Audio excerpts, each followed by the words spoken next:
Welcome to Nugget 10 with Steve Grohman. Today we're going to open the dictionary and read a couple of definitions. The first one is science. Number 1, a systematized knowledge derived from observation, study, etc. 2, a branch of knowledge, especially one that systematizes facts, principles, and methods, as natural science.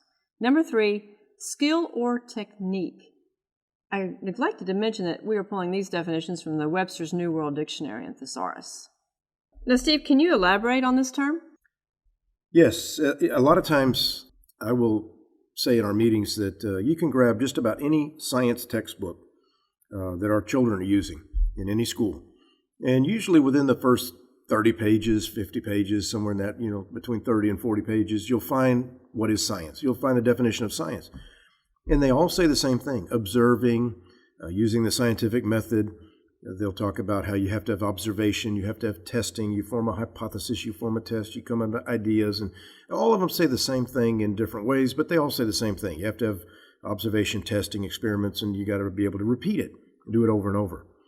And but what is interesting, I love science. We're going to talk about some science experiments that we do in some of these nuggets that we do at our meetings.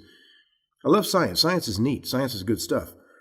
But the problem is evolution has nothing at all to do with science.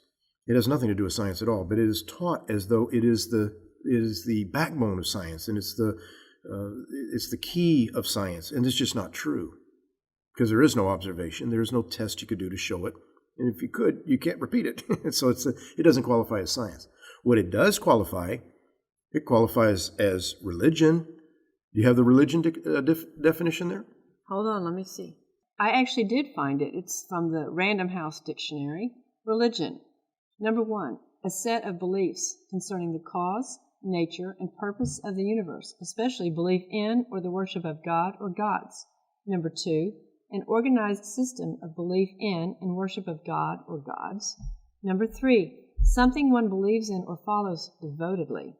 Yeah, evolution qualifies more as a religion than a science, because it is something one believes in devotedly.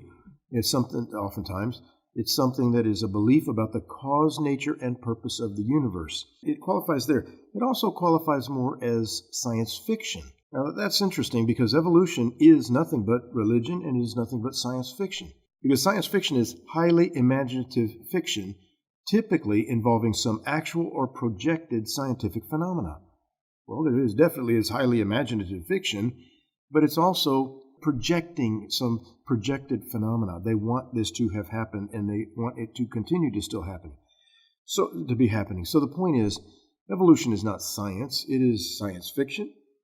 It is religion, but it certainly doesn't qualify as science. We actually have a full lesson, Words Mean Things, that further demonstrates how important this topic really is. Yeah, and another thought that I want to throw in here at the end of this nugget, and we'll cover more in depth on another one. These days, especially in our current world, current society, people are talking about conspiracy theories. You know what the most grand conspiracy of all is? Folks, the biggest conspiracy is science. And that seems like a bold statement, but think about it a minute. For the most part, in the science community, and again, I love science, not science bashing. I love science. We do science experiments at our meetings. But the anthropologists, the geologists, the biologists, the cosmologists, and all these branches of science have all agreed that evolution happened. There was a Big Bang billions of years ago, and the Earth formed 4.6 billion years ago, and life formed hundreds of millions of years after that, and we came up from slime, and we came up through the reptiles and the monkeys, and now here we are. Folks, that is all a conspiracy. That didn't happen, but every one of them taught factually that it did. And that's where the problem comes in. It is just a belief system, but it's taught as true science.